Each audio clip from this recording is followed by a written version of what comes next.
umaga mga buddy. Welcome to my YouTube channel mga buddy. Isang mapagpalang araw sa ating lahat mga buddy. At saan magayong panig ng mundo ay sana nasa mabuting kalagayan mga buddy. At panibagong araw, panibagong vlog na naman ito mga buddy, panibagong video. So ngayon mayroon akong ngayon mga buddy. Bali magpapalit tayo ng mga battery terminal mga buddy, kasi sa katagalan yung mga battery terminal ay nagkakaroon ng yung battery niyan, parang kinakain niya yung mga terminal. So kailangan natin i-check yung mga terminal natin, lalo pagka nag-i-start kayo parang mahina ang power ng battery. Kailangan i-check na kagad yung mga terminal ng battery para malaman natin kung palitin na o hindi. Kasi yan, bali nagkakaroon ng yan, tay-tay dahil sa may acid dyan mga buddy, di ba? Yung ng tubig ng battery. So yun ang nagkukos na naglulus contact yung terminal. So bali kailangan nyo chine-check, lalo sa mga driver. Kailangan inalagaan yung mga ganyang baterya, kasi yan ang importante sa minsan start ka okay, tapos sa sunod mo start wala na. Mag-iisip ka ngayon kung kailangan na una-unang gagawin. Pagka naglulos, magpa-power yung pero pag start mo tak wala, ayaw umikot yung starter baterya. Kagad natin ang i-check kung may loose contact doon sa mga battery terminal. So bali ito, wala na, maliliit na yung terminal mga buddy, kinain na ng acid ng tubig ng battery, kinakain yan. So ngayon magpapalit tayo ng battery terminal. Kakasama na natin ang ating camera. Medyo nahirapan ako mapwisto. Sana makita nyo mga buddy, sana makita nyo yung, so ayan, ito kapalitan ko yung terminal ito mga buddy. Yan, easy. Tanggalin natin.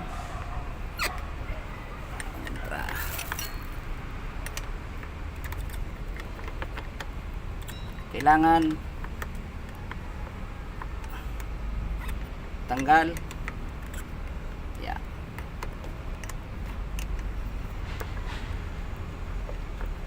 Oh, so disconnect na yan mga buddy.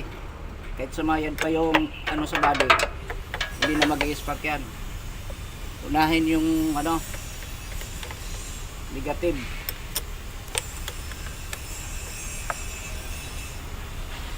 Tanggal, ma-disconnect mo kaagad yung, iwasan yung sumaya dito pag kasi spark yan.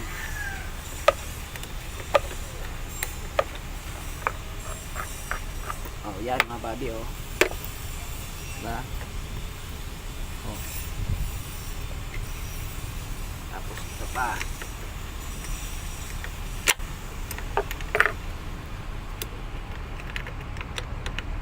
Ito ang kailangan laging chine-check naman itong battery mga buddy, kasi yan ang importante. Pag yan kasi may marami ng mga nagkukulay-kulay puti yan dyan, yung parang nagkakaroon ng tay-tay ang battery mo. Yan, naglulus contact na yan. Bali pag start nyo wala, ayaw mandar. So yun, tinan nyo mga buddy, wala na, kinain na, halos mapuputol na nga yan, kaya kailangan nating palit ng bago. Yan.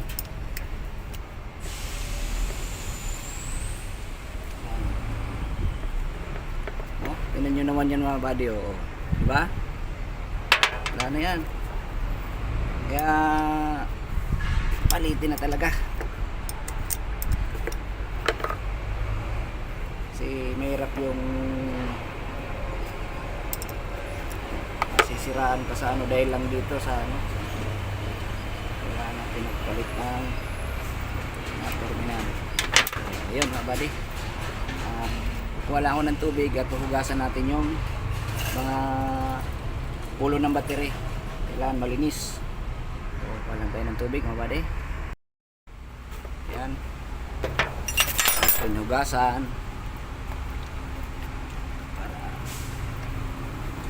malinis yung battery.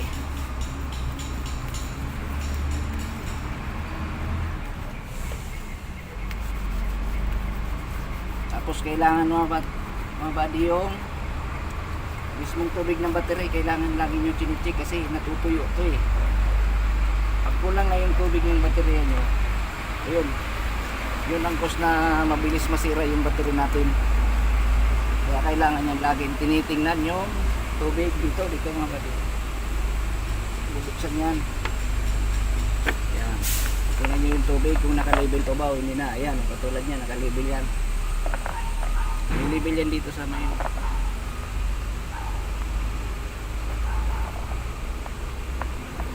kasi yan ang buhay ng baterya, tubig. Ayan. So ayan, linisan natin para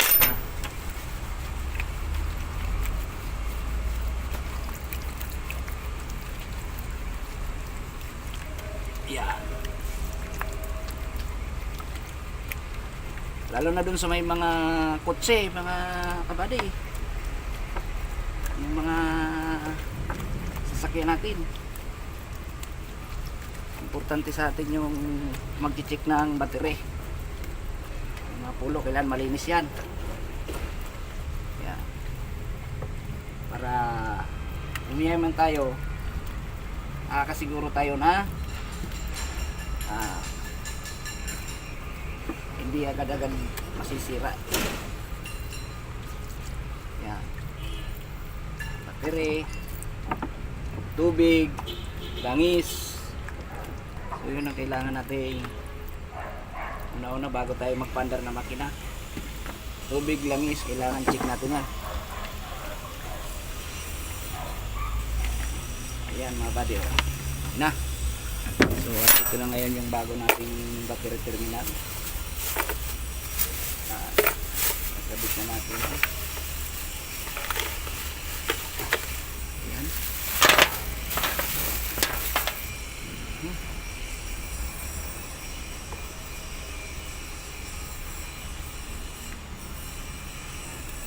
Okay. Sa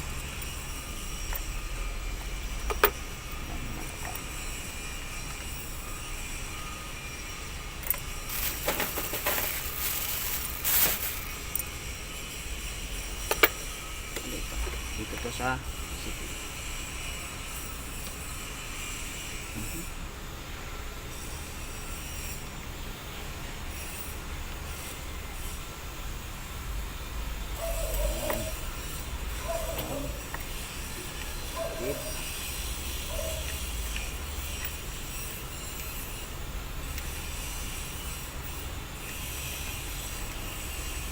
Yeah.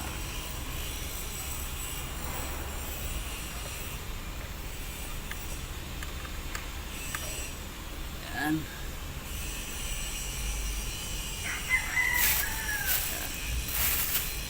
Tapos ano siya, kailangan may kunting hammer.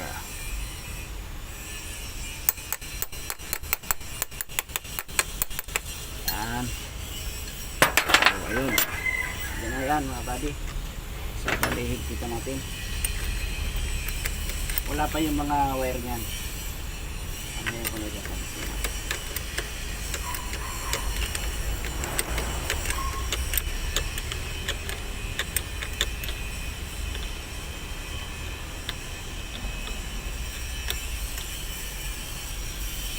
Okay.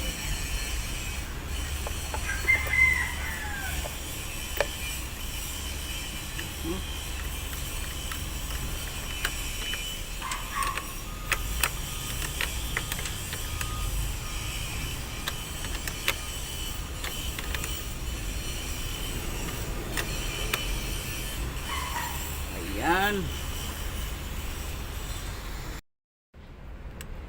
Yan.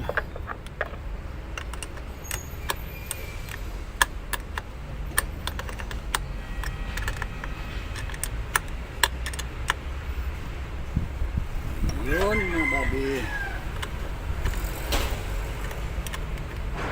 Oh, yan. So, malinis ang ating battery. Bago ang terminal. Para kampante ang ating mga biyahe. So, kailangan yan. Lagi chinicheck yan. Kasi yan, pag nagdudumi na yan, kailangan malinisan. So ngayon, ito mga body ang unahin natin. Ito. Yung negative, ay yung positive. Unahin natin yung positive para safety.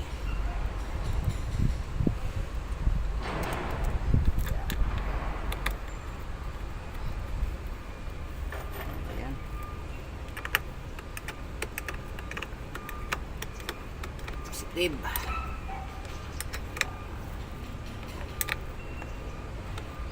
Tapos dito naman. Ito paradil na to. Ito yung magkukunik sa dalawang battery. Yan. Yan. Sino yung magkukunik yan mga buddy?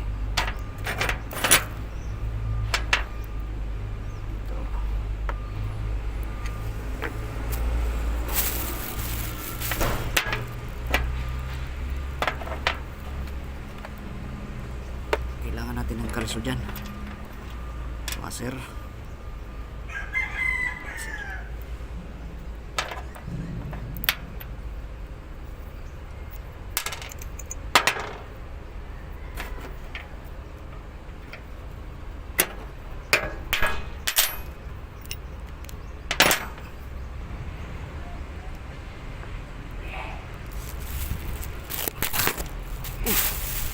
Yan.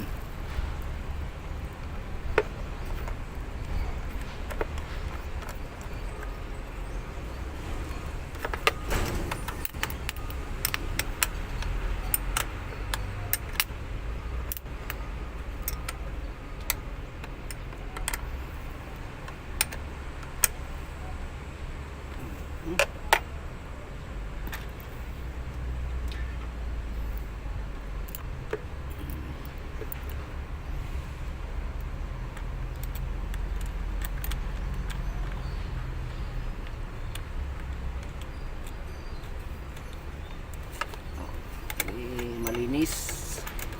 Yan.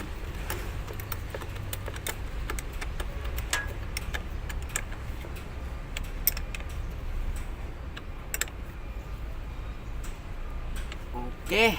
Oh, so yan mga buddy. Yan na yan. Oh, yan na. Bago na ang ating mga battery terminal. Itakip yan para hindi magdikit yung yan. Tapos euro.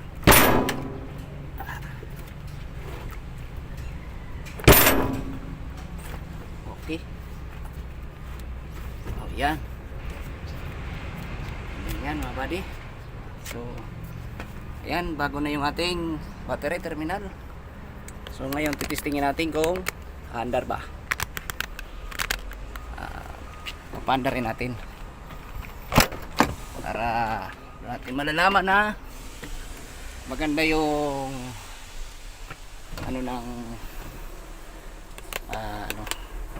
battery. So, ayan mga buddy. Van diesel. Yan. Start. On susi on. On. Isolation set patay. Nakabuhay.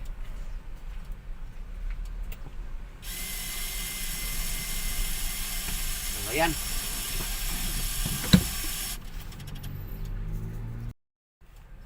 Ayan mga buddy, on natin yung battery. Kailangan mga 5 seconds bago i-start. Ayan, maririnig yung tunog dyan.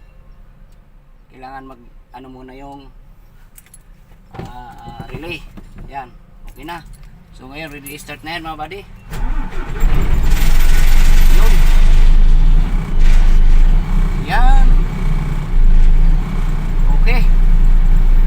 So yan, di maganda yung power ng battery mga buddy, kasi napansin ko ay kung dito naglulus, kaya chinito agad yung battery. Yun ang may problema, battery terminal mga buddy. So yun ang ano mga buddy, isang trouble na napakasimple pero importante sa mga sasakyan natin. Kailangan palagi mag-check ng baterya, tubig at langis. So ayun, kasi pag tayo may mga sasakyan buddy, doon tayo nakasalalay sa ang ating pagdadrive. Pag kayang marurumi na yung ano ng baterya mo, maglulus na yan. Pag namatayan ka yan, tapos pag start mo wala nang contact, may power siya pero hindi yung sapat yung kuryente, kasi nga loose contact na yung battery natin, yung mga terminal. So ayun, mabibreakdown ka sa mga ganong trouble. So kailangan lagi yan chine-check, dahil napaka-importante yan sa makina, kasi siya yung magpapaandar siya magbibigay ng power sa starter. So kailangan talaga i-check yung mga battery, linisin tubig ng battery, kasi yun din ang buhay ng battery, tubig. Pag yan bababa ng tubig, kunti na lang, nasisira na yung battery. So kailangan alaga ng check ng battery mga buddy. So yun, unang tip ko sa may mga sasakyan para hindi kayo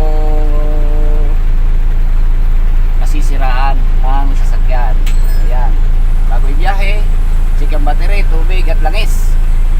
So ayun mga buddy, sa mga viewers ko pala dyan, shout out sa inyong lahat, at sa mga kaibigan ko sa YT, sa mga supporters, shout out po sa inyong lahat. So siguro dito na lang muna ang aking video at vlog mga buddy. At least na ibigay ko yung ano, tips sa inyo para laging active yung ating sasakyan. Hindi tayo kinakabahan kung biyahe na masira. Bago bumiyahe, tingnan yung baterya, tubig, langis. So maraming salamat muli sa inyong lahat mga buddy. God bless sa ating lahat. Bye bye.